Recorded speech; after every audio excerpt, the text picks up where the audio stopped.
To those of you who received honors, awards and distinctions, I say well done. And to the C students, I say you, too, can be President of the United States.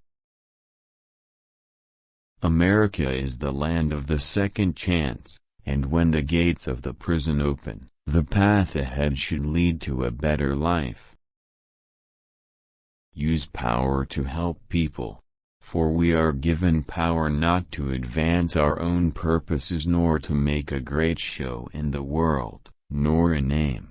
There is but one just use of power, and it is to serve people. The course of this conflict is not known, yet its outcome is certain. Freedom and fear, justice and cruelty, have always been at war, and we know that God is not neutral between them. And the cornerstone of my economic policies, when I first got elected, was cutting taxes on everybody on who paid taxes.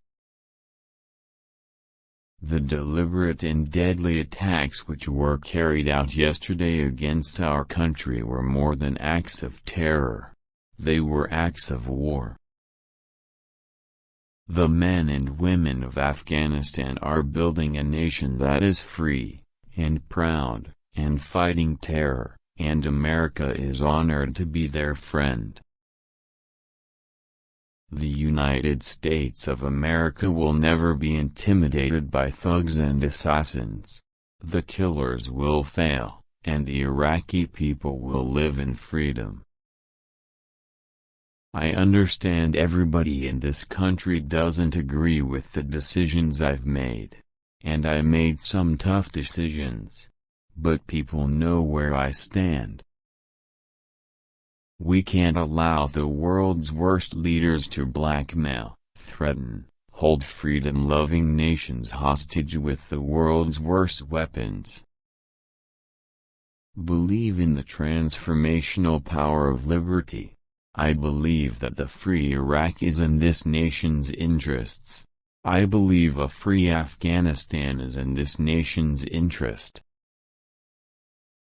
Any government that supports, protects or harbors terrorists is complicit in the murder of the innocent and equally guilty of terrorist crimes.